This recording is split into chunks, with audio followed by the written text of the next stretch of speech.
You weren't put on this earth to live life small. I believe that you, Michael, me, everybody, you have a certain set of gifts, talents, and interests. And your job is to take those things that are interesting to you and now put value into the world.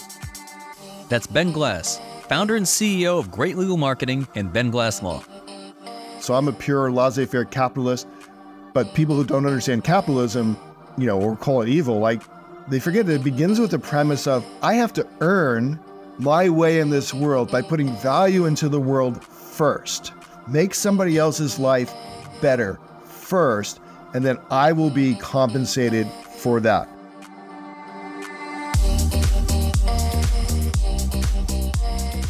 I'm Michael Mogill, founder and CEO of Crisp, the nation's #1 law firm growth company. I've built my business through practice, not theory.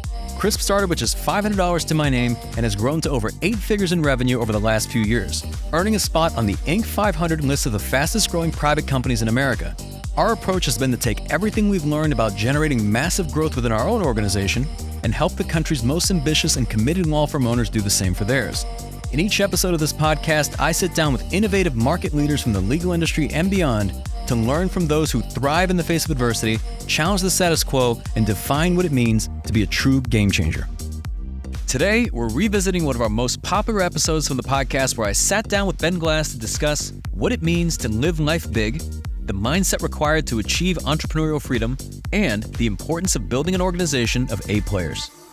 The best benefit that we can give to a team member is to hire other great team members that they like to come to work on Monday and work with. That's like the best thing. And every time a business owner and a lawyer tolerates non-superstars, and you can go through a fix-it program, right? But if you tolerate that, you're saying to the rest of the team, I don't respect you.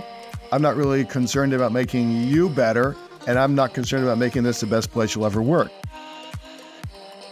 That's coming up on the Game Changing Attorney podcast.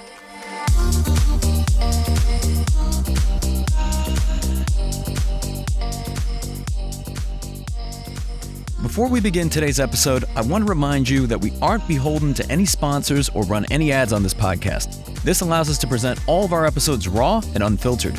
I'm not going to push any made-to-order meal services on you or try to save you any money on your car insurance. That being said, I have one small request.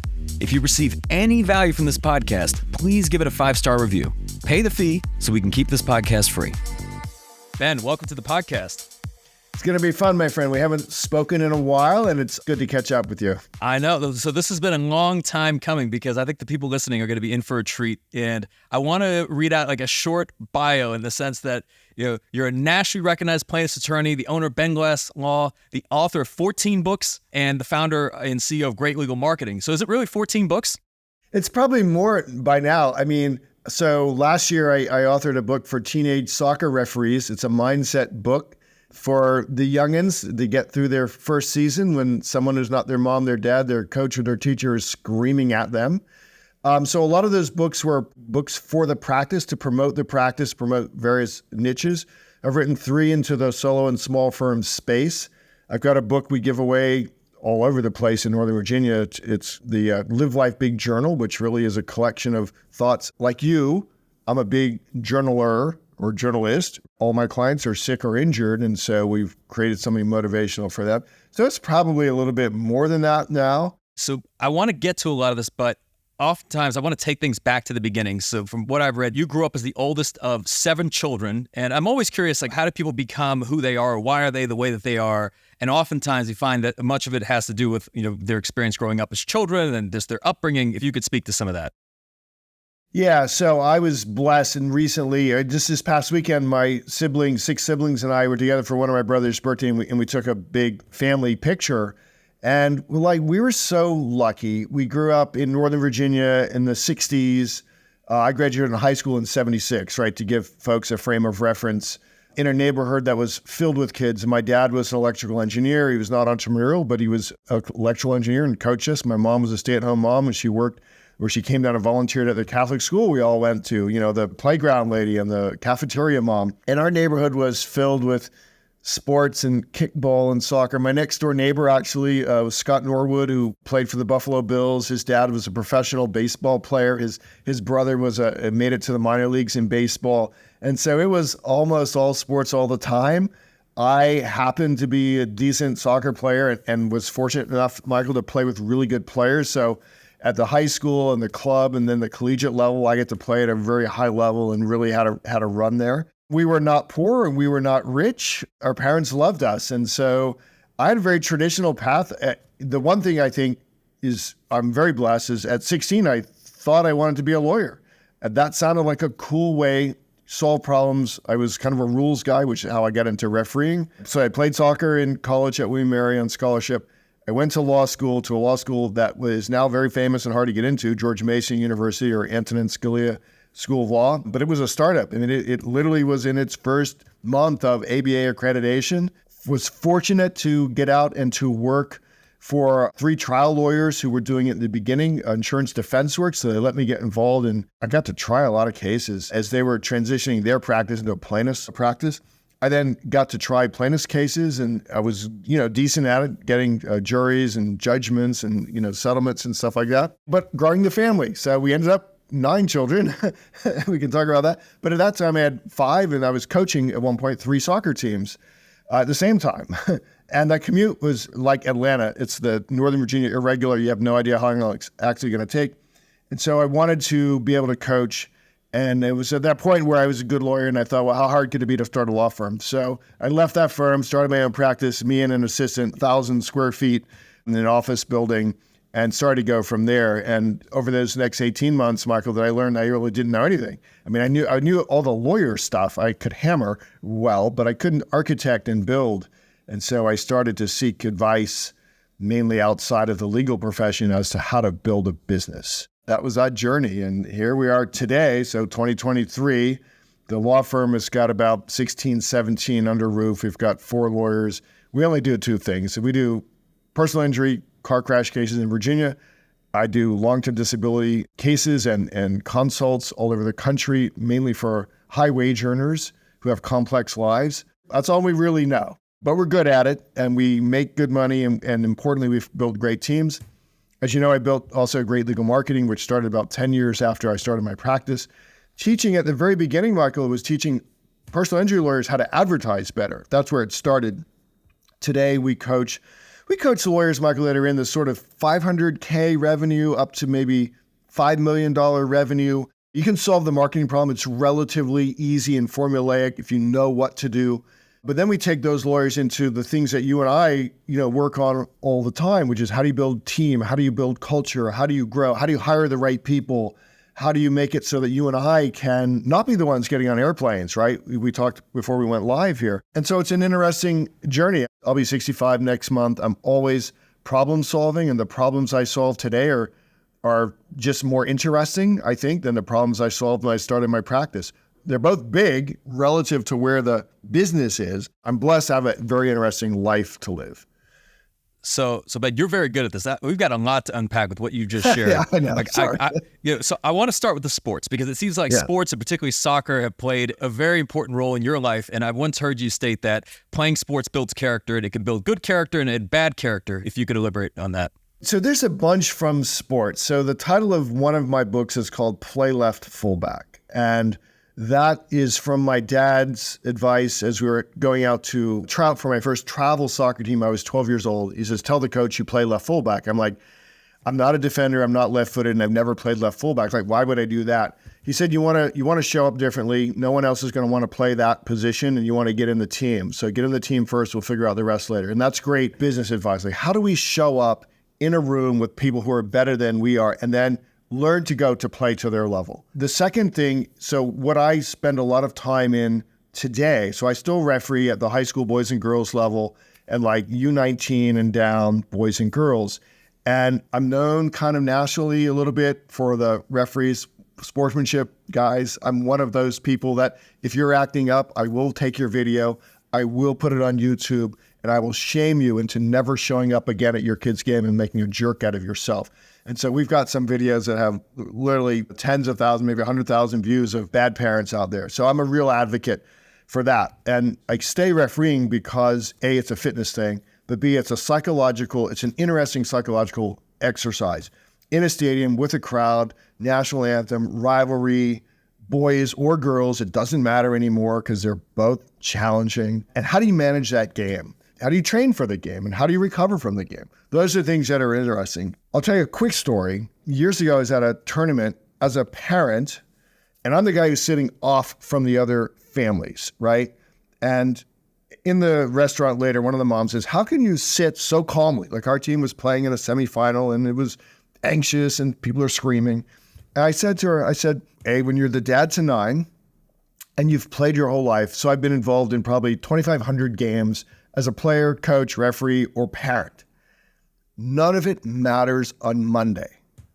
It doesn't matter what happens on the weekend. The kids aren't going to remember it. So it's not that big a deal that we win or we lose on this tournament. Now, I wasn't always that way, admittedly, right? But I learned it, and I try to teach sports is important. It can create character. Pick your coach. Pick your kid's coach, not the club, not the team. What's the character of the coach? Because that will drive.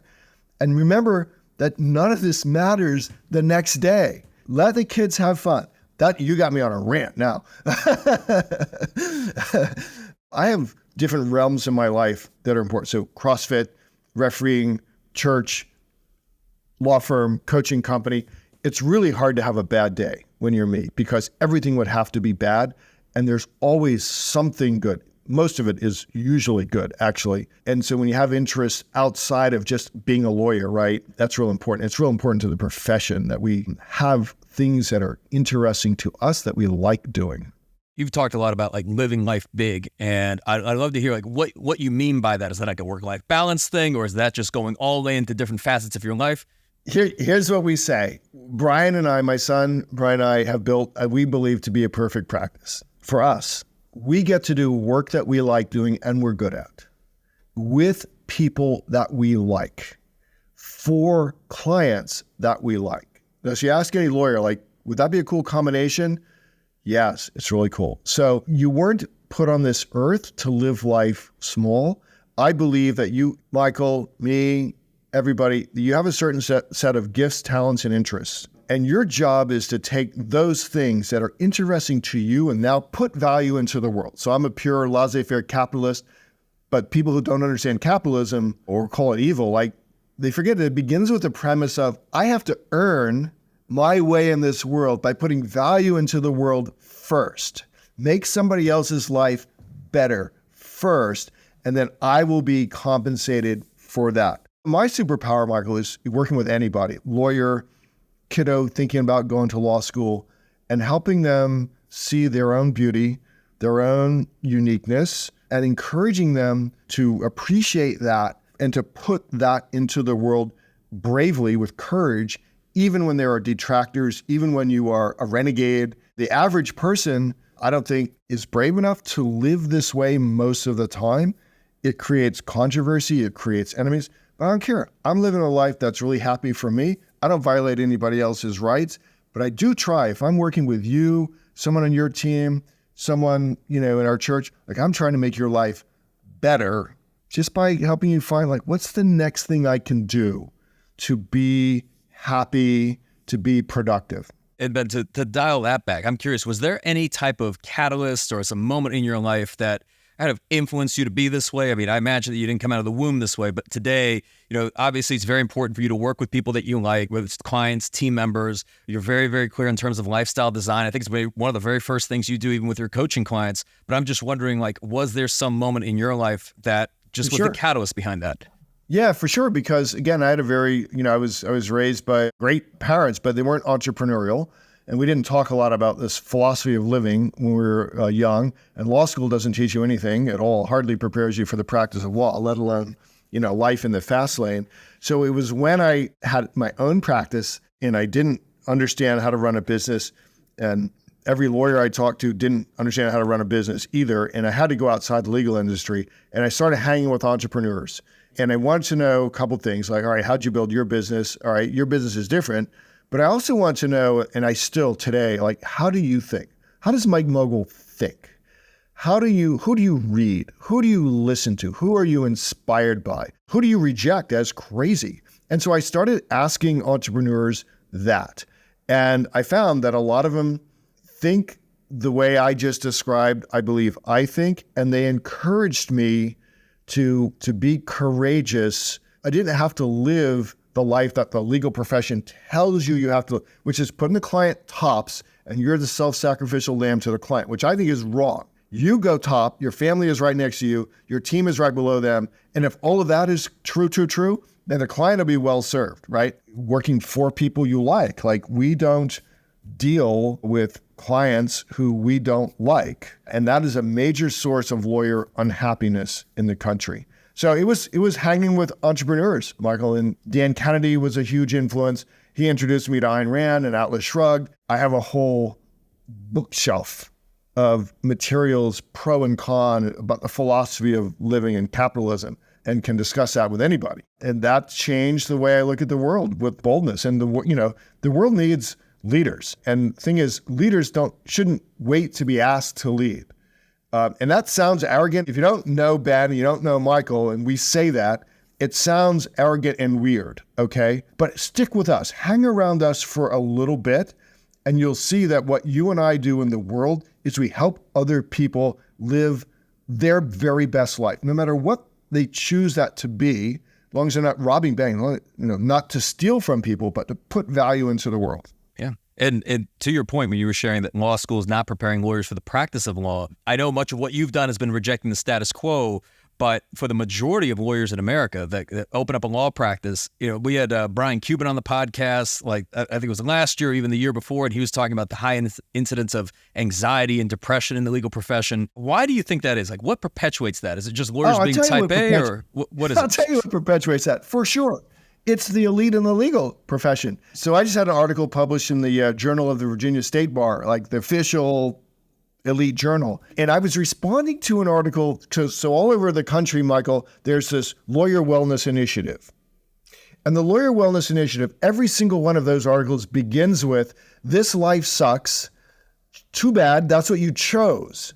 And I'm like, why do you keep telling people that the default is this life is horrible? That's what perpetuates it. Let's start right there. But the profession's answer to this, we're going to teach you how to meditate. We're going to teach you how to eat better. We're going to teach you how to pet kitty cats. I'm like, BS.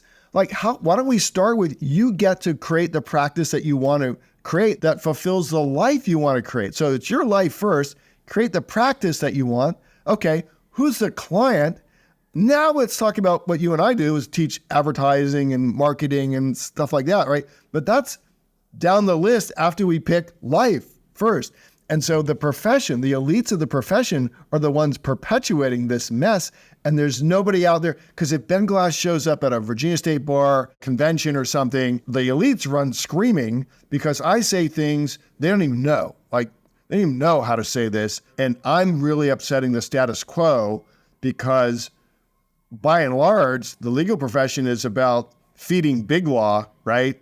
And big law really is like you're working two jobs. Like, hey, congratulations, we're going to pay you this 6-figure salary to work 80 plus hours a week. That's two jobs. Yeah. But it's interesting to me. I mean, would it not make sense to have a profession where people are healthy, like mentally, physically, they're engaged, they're able to make a great impact? Like, would that not be good for just the profession overall? Yes, I do think. But the other thing that kind of holds lawyers back or makes this challenging is that we are, finders of issues. If you're a litigator, right, you are against someone else who's saying your ideas are wrong or stupid or whatever. And so lawyers tend to, unfortunately, be the ones who look at the things that can go wrong. Now, I'm a litigator. My son is a litigator. We built a great litigation practice, and we're really happy. I mean, we get to walk around in T-shirts and jeans most of the time. And our clients are really happy. And that really is the standard. Ben's happy, the team's happy, and the clients are happy. So nobody else's opinion about how we do this matters to me or to Brian, actually. And our clients are really well served. And as lawyers who listen to you, listen to me, listen to other thought leaders here, get better at what we teach, what you and I teach, they build better practice, they serve more people better, and the lawyer stays sane, right? Because it does us no good if the client wins their case, but the lawyer is so burned out, he or she wants to quit the profession. Like, that's not good for the world. Yeah. Yeah. And it's interesting because I think most entrepreneurs, if you ask them, like, what is it that you really want? And you ask enough why questions, it usually comes back to some sort of freedom, right? Freedom in terms of how they spend their time, who they spend their time with, what it is that they're doing, and so on. And a lot of this involves a lot of mindset shifts. I'm curious if you could speak to, just in your experience over the years, and even with working with other firm owners, what do you find are kind of the biggest mindset shifts that firm owners have to make to get on this path? First is getting over the guilt that you are made to feel if you're going to put your own life first.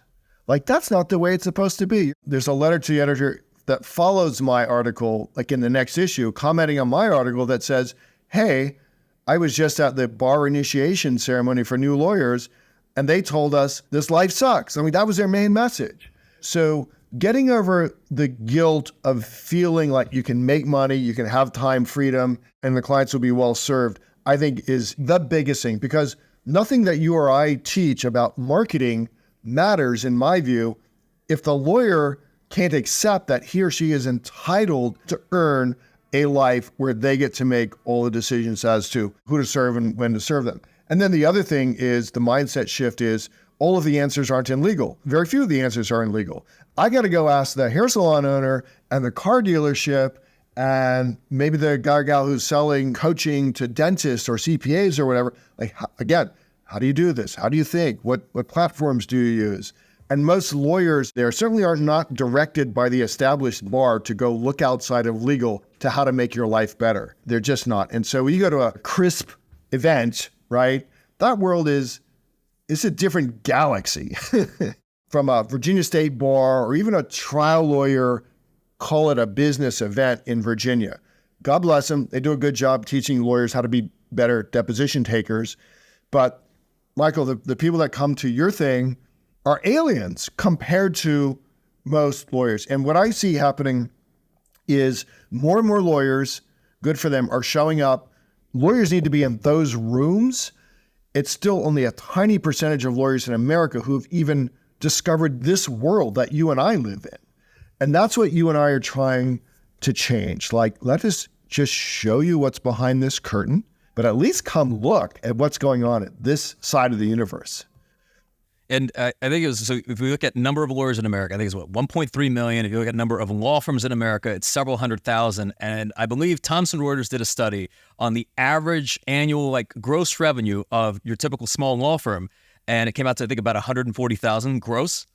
And when you look at that number, this is before any overheads have been paid, any technology, software costs, any marketing costs, internet, all of these things. And you look at that number and you think, man, that's not worth it, right? If you're going to start a law firm, you have to embrace the idea of capitalism, which nowadays, I know you hinted at it, is being somewhat demonized. I cannot understand why. Do you understand why? Well, now I was just listening to a book on Audible about Jack Welch, and it's written by a New York Times reporter. And in the whole preface paragraph, the guy either doesn't understand or hates capitalism, hates America. Now he's writing a book about Welch. So why is that? Now we can get philosophical. If people sat down and actually took the time to listen to what we're talking about, which is capitalism is you and I creating win-win relationships. No force or fraud. I'm not going to cheat you. You and I are trying to make 1 + 1 = 5 by doing something, by entering a relationship together. I sell you an iPhone. You feel you're better off because you have the iPhone. I feel I'm better off because I have the money. That was how Apple was built. That's capitalism, right? So capitalism is not liars, cheaters, and stealers, right? We are all against cheaters. I create a business and you want to come work here? Well, you have to work to my standards. Here's the pay I offer, right? I wasn't created just to make jobs. I was created to make me happy first. One of the things that we're good at here, Michael, is if you come here, and I got this in part from you at a conference that you were at with us, is I'm going to make you better. In fact, I'm going to make you so good that you could go and compete with me. But if I do my job right, you won't want to. I'll build a culture here so good that you would not want to go, even though you could. Because as you said, when you spoke several years ago, what happens if they don't get better in 5 years? That's a horrible place to be. Yeah. And look, I'll also say that, when you look at all this, even profit is demonized, but you would think that if you've got to make it worth it for the business owner. I always think about that because if I come across somebody, let's say it's a law firm owner, and they're exhausted and they're not making any money and they're frustrated and they just literally hate the world, you think, well, that's not worth it, right? So you think that if you could grow your organization in a way where by growing more revenue, now you're able to invest more in your team. You could hire, you can create additional jobs, you can support your community at a higher level. All these things are good things. I agree with you 100%. I think it ultimately, at the end of the day, has to make sense for the person taking all the risk. It does, but also, there's an ethical thing here too, which is if you're taking on, say, a plaintiff's case, and you are underfunded and you can't pay the rent and you can't pay the lights, well, are you going to go out and get the best experts? Are you going to get the best exhibits? Are you going to get the best technology? We have this ethical obligation to be able to provide this, not just the same level of lawyer expertise, but for particular cases, to provide all of the right technology for the case.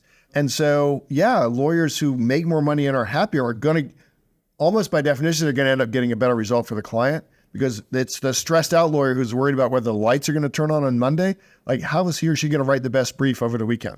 It doesn't work that way. So you and I are in agreement that this is about win-win, and the client wins. Like, the world wins when two people get together and figure out how to trade value for value. Yes, and making money and being a great lawyer are not mutually exclusive things. In fact, you and I both argue that those are inclusive of one another. I want to shift gears slightly. I know you mentioned early on in solving the marketing problem, because I know, and it's so funny, we've had such strong parallels, because I think when somebody's starting out, they're trying to figure out how to get the phone to ring. So all they're interested in hearing about is marketing, which I think you and I at this point say, well, that's not the most interesting problem to solve. I mean, yes, you need to solve it. The phone needs to ring, but it's like after you solve that problem, that's when things get really interesting.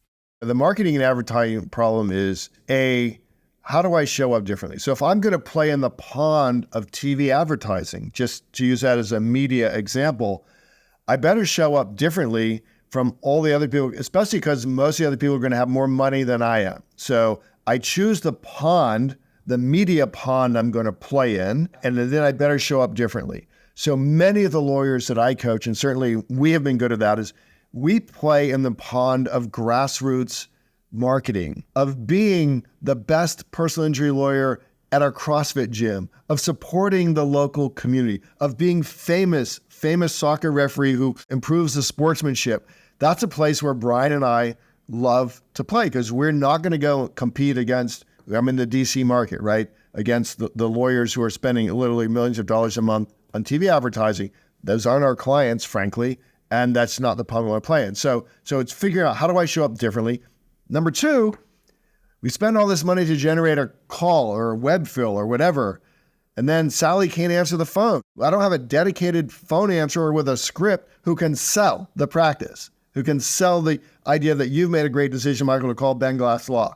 And so lawyers, they skip over that part completely. They wonder, how come my website isn't working? Well, I tried to refer a big case out to a state out in the Midwest, filled out their web form, heard nothing. Big firm, famous lawyers. I called them. I got voicemail. Hey, leave your message. We'll get back to you. I'm like, what are you doing? How can this be in 2023? Again, it takes some work, but there's well-established processes for getting more leads and then getting the leads to convert once they call. Especially in 2023, big challenge is building the team, like hiring, retention, right? People talk about all the millennials, whatever, don't want to work, which I think is BS, right? When Brian and I thought deeply about this a couple of years ago, and we thought, well, why do we even exist? Why are we taking this risk? And we batted around, Michael, the traditional lawyer thought, for justice, to get clients the money they deserve, all that. We said, no. We actually run this place to build a place where people will thrive, okay? Because we want to have an organization, again, where the owners will thrive, where it's worth the risk and it's fun for us. Number two, where the team thrives. So the best benefit that we can give to a team member is to hire other great team members that they like to come to work on Monday and work with. That's like the best thing. And every time a business owner and a lawyer tolerates non-superstars, and you can go through a fix-it program, right? But if you tolerate that, you're saying to the rest of the team, I don't respect you. I'm not really concerned about making you better, and I'm not concerned about making this the best place you'll ever work. So just think about that. And we tolerate stuff out of fear that there's no one else out there who want to come. And that's wrong. You build a place with great culture, your team's out recruiting. Like, I want you to be so good you could leave and compete with me, but you want to stay and you want to go bring some friends over. And every time our paralegals, Michael, go out to paralegal events, those rooms are filled with miserable people. I mean, people who are miserable because of the workplace, not they're miserable people, but they hate their job. They hate the people they work with. Like, come on over here. And that's frankly, the harder skill, because you have to be a human being who knows how to communicate. You have to not just put core values on the wall. You have to live core values every day. You have to treat people the way you are asking them to treat others, because it's just like when you're a parent, you've got little ones, right? Yours are young, but if you tell your kiddos, two girls? Yep, a 4-year-old and a 2-year-old. Yeah, so they get a little bit older and you tell them one thing and they watch you and your wife do something different, to treat the barista unkindly, to get mad at the person who's driving down the road. They're like, well, mom and dad don't really believe what they're saying. Those are soft skills. But the lawyers who I know who are attracting good talent, even in this talent-thin world, I got lawyers in our groups who are building great teams, and the people stay, right?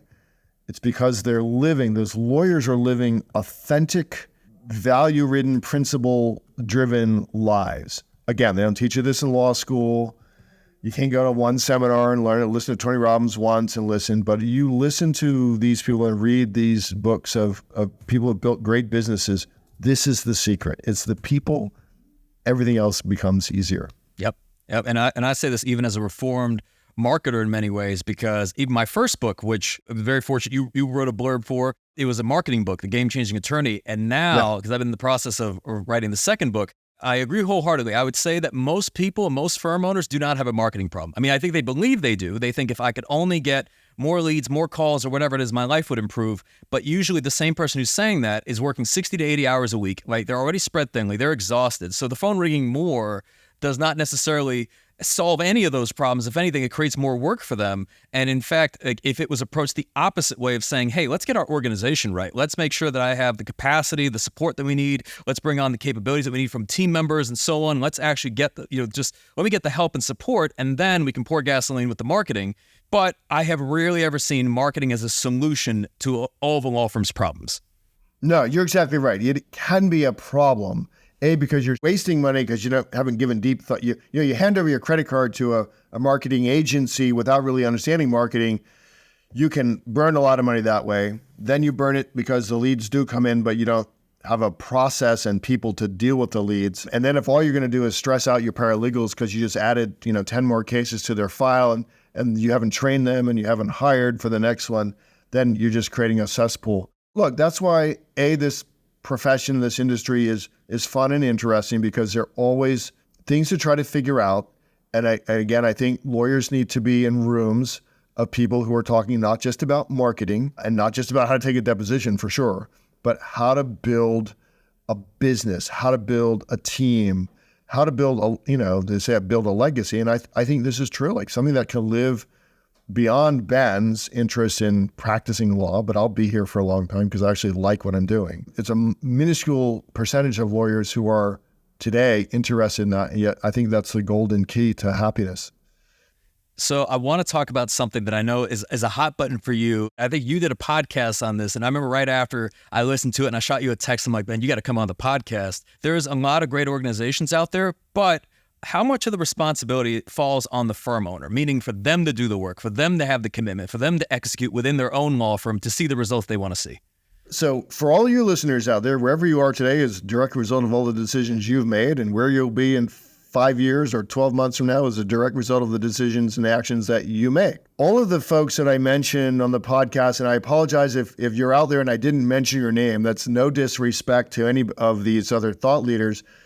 But what we are teaching is not rocket science, but lawyers lead busy lives. And so we have to teach in a way that motivates and excites you to spend some part of your busy life learning what other people have learned about business and management and people management, And then again, being in a room, a mastermind group, a seminar, there's a ton of mastermind groups. My wife asked me, she says, is this like a new thing? I said, well, Napoleon Hill wrote about it like 100 years ago, but it's relatively new to the legal profession. And so finding out like who else is in the room that you're being invited to join, that's probably even more important than who's leading the room, frankly, because what a leader of a mastermind group does, Michael, is he or she assembles a great mastermind group. That's like a little secret there.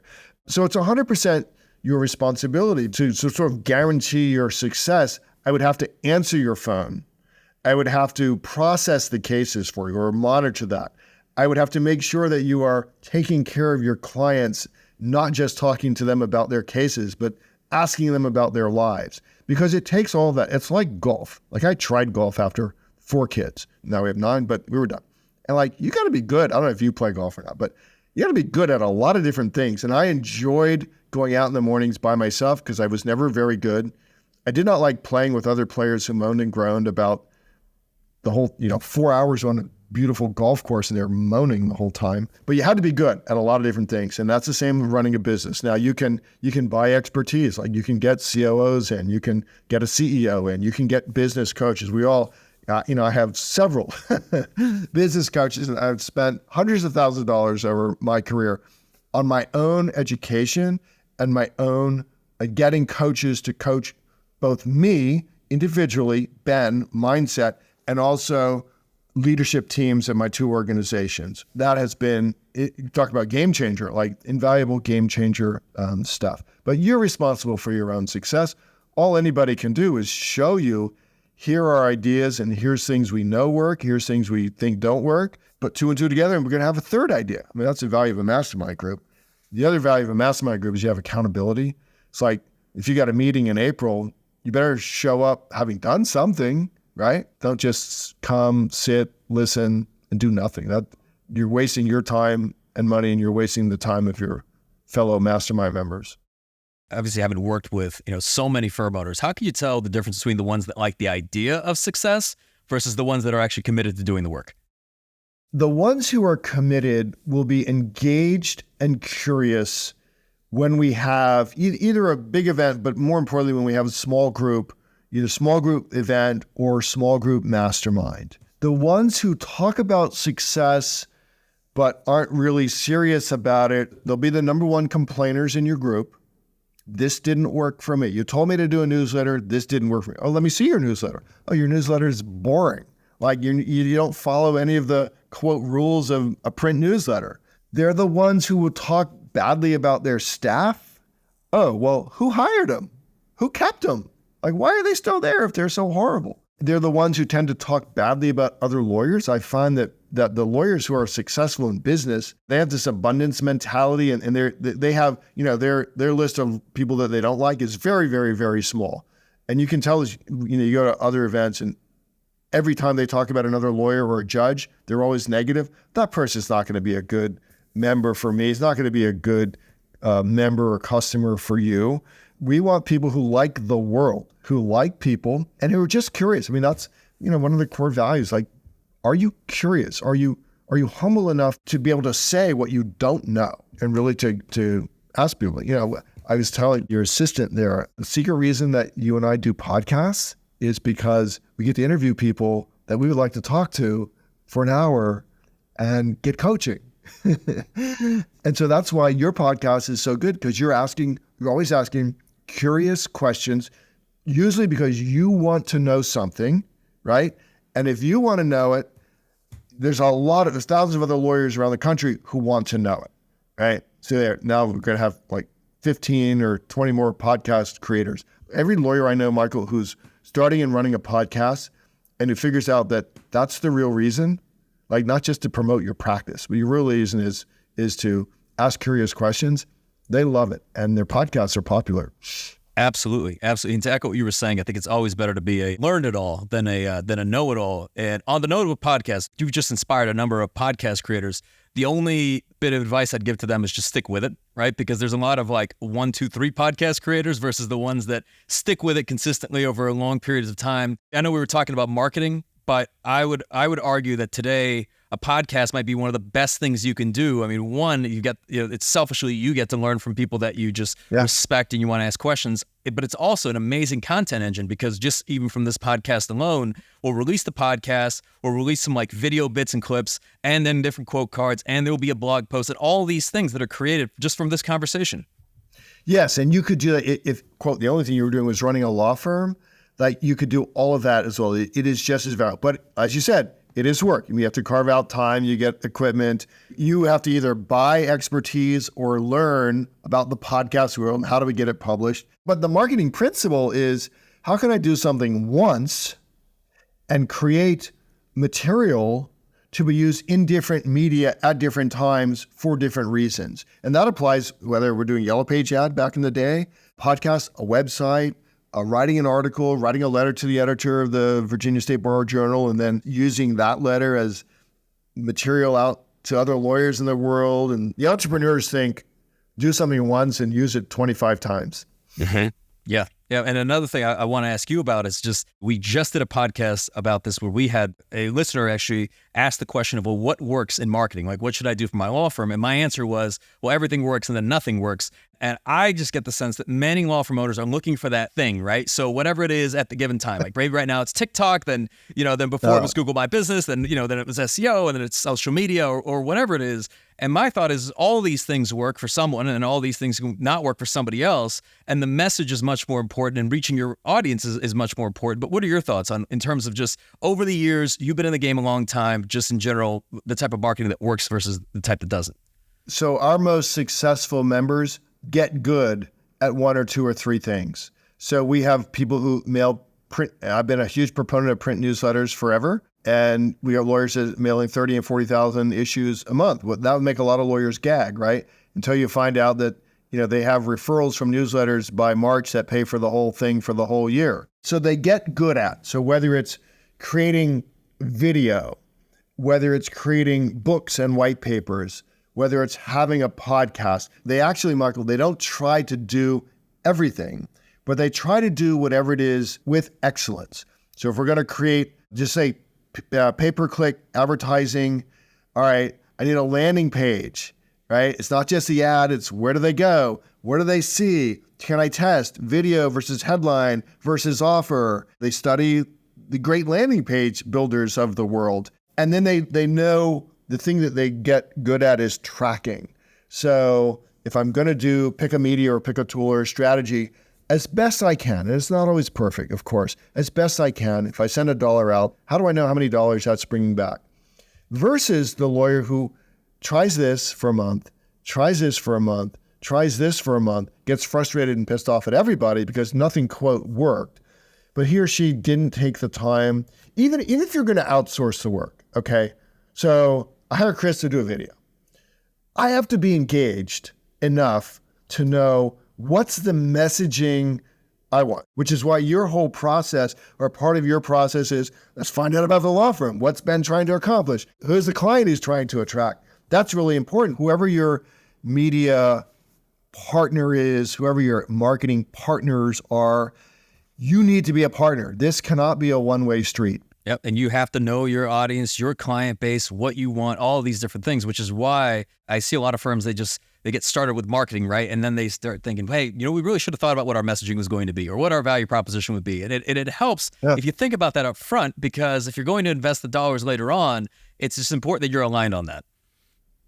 It is. And one of the issues, you go to something like, I just came back from National Trial Lawyers event in Miami, and you see a lot of good stuff. And the speakers on the stage are awesome, and they're doing a lot of different things. And you come back, and you're like, oh my gosh, like there was one speaker who talked about boosting a TikTok video and paying $50K to boost a TikTok video. Oh my gosh, like how could that be? Well, that was a tiny part of his whole annual marketing spend. But you see this, and now you think, I got to be a TikTok expert. That stuff drives me crazy because that's not me. It's not who I'm trying to attract. I got youngins who I guess can do some of that stuff for us. But it's really getting distracted because you're right. If you haven't given deep thought to what's the practice you want, what's the life you want, who's the client you want, because you got to get those answers firm in your head first before you send out the media bait to go to attract them to you. And most lawyers skip that because they're busy.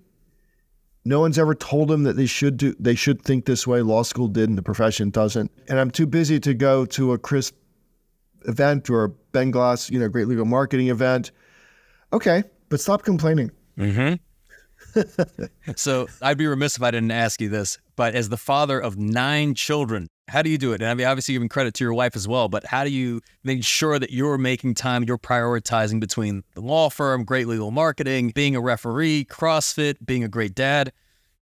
So different stages of our life. So our youngest is 21 now. We've got 7 grandkids and not perfect by any ways. But I'll tell you, as you know, we've got 4 adopted from China, a couple with pretty significant special needs and early childhood trauma. And Sandy and I learned so much about the brain and so much about communication that our own communication skills with each other were greatly enhanced learning through seeking out experts to help parent our children. And so I would say if you had to look for one key, it's with your spouse or partner being willing to engage in open and honest conversation, listen to each other, try to understand why the other feels or says what he or she does, and being unafraid to also tell how you feel. And the language Sandy and I use sometimes with each other is, hey, when you say this, the story I'm telling myself is this inside. That's from Brené Brown. And we've become braver and more courageous about saying that to each other when times are tough or one of us gets tired and, we get angry with each other. That's how you do it. Because if mom and dad or, whatever the parental relationship is, aren't aligned, everything else is a lot harder. The second thing is just be present. I go to these soccer games and the parents are on the sideline and they'll have their heads in their damn phones. Really? Come on, for an hour, couldn't you watch Johnny play baseball or soccer or football or the dance recital or any of that stuff? Be present and ask your kids curious questions like, how was it? I enjoyed watching you. It's not rocket science. I think civilization may just fade away because the electronic drug, as it was referred to in a book I read recently, I think it's called Dopamine World, is a great book. And we have to resist that. Just for example, I have no email, Facebook, nothing. I have direct messenger on here so my kids and wife can get a hold of me. For those who are listening, I'm holding up my iPhone. I've not in 25 years taken an unplanned inbound phone call. Everything is by appointment. I've worked very hard with my team to get it so things are scheduled for me and I'm fully briefed before I have the meeting. And you can do this. Nobody dies because Ben doesn't have any email or social media on his cell phone. For me, that's been game changer because it helps clear my mind. I'm not as reactive as I used to be. If you're responding to every time your phone vibrates or dings, that's bad for your brain. It's bad for your heart too, I think. And 100% this is possible. Those lawyers who are tied to their work life via their electronic device are killing themselves. Even the experience you and I had, I remember we were messaging about the podcast. You asked me a question about a conference. I think it was on a Friday. And at first I thought, man, I hope Ben doesn't judge me because I didn't respond until I think the following Monday. And it was just because our daughter was having a birthday party. We were spending some time on the weekend, and it's fine. And when the world continued, and here we are. It's all good. Yeah. So your question, how do you do it? Well, A, be present, but B, I think it does take at least 2 people. If you're going to raise a family, it's really hard to do it solo. Hats off to solo parents because even when you're exhausted, you still have to be there. When you're a dual role, and knowing when the other is tired and saying, I'm going to take over and just having these conversations that are tell me how I'm doing. How am I as spouse and dad? And that's a serious question. What can I do to improve? And then not being defensive. It's so easy to be defensive. You need to do this better. Okay, well, you need to do this better. And that just ends up in a fight. And I'm sure you already realized this, but with the things we've been talking about, it seems like there's parallels between being a great athlete, with being a great parent, with being a great business leader. Because it's the same way of seeking feedback, of being a student, right? Bringing humility, exercising courage, all of these things. To me, if anything, this seems like there's the parallel between living a great life. Yeah, I think that you're right. And what I would say, it's the filter that you view life through. I'm blessed, as I was saying to my siblings when we gathered the other day, we're blessed to have been born to who we were born to, where we were born in the United States, in Northern Virginia, at the time that we were born. We're very fortunate. We do not take that for granted. I don't think I owe anybody for that. It's not like I owe society, but I am blessed and grateful for that. And to the extent that I have developed any skills or leadership qualities or whatever, I'm happy to share it. But I'm willing to work with anybody who will go and take action. I don't like to have my time wasted, but people who are curious, Michael, as you probably know, like I'm a personal injury lawyer in Fairfax, Virginia. I will show all of my stuff to any personal injury lawyer in Fairfax, Virginia. If you're curious, I'll show you everything I do. The reality is I do so much that it may exhaust you, and I do it pretty well, but I'll share with you. Like, I don't care. Look, the world is big. Like, I don't have secrets, I don't think, and I'm happy to share that. I don't want my time wasted. I love it. So, Ben, as we come to a close, this being the Game Changing Attorney podcast, what does being a game changer mean to you? Oh, for me personally, being a game changer means trying to change the profession, trying to change the default in the profession to one of happiness and joy, because I believe that when the lawyer is happy and joyful and prosperous, that the clients will be well served. At the end of the day, we chose this profession because we do want to serve clients, right? And there's this huge gap between lawyers and the need for legal services. I think the elite in the profession get in the way of that with their rules and regulations and their narrow-mindedness about things like you and I teach. I literally am trying to change the legal profession. And I do that by aligning with people like you, other thought leaders. Like, these people can have a significant impact. I want to align myself with them. I want to do whatever I can to support my friends, because I think that we can change, Professor. We can change it from the default of sadness and depression. This should be joyful. Like we're not schlepping heavy bricks. I look outside the FedEx guy, it's 42 degrees, it's raining here, right? FedEx guys, I see him, he's bringing the big packages. Like, that's hard work. We get to work in air-conditioned and heated buildings, but that's a game changer for me. Like, let's change the world. I hope you enjoyed revisiting this episode of the Game Changing Attorney podcast with our guest, Ben Glass, and have gained new insights from our timeless conversation.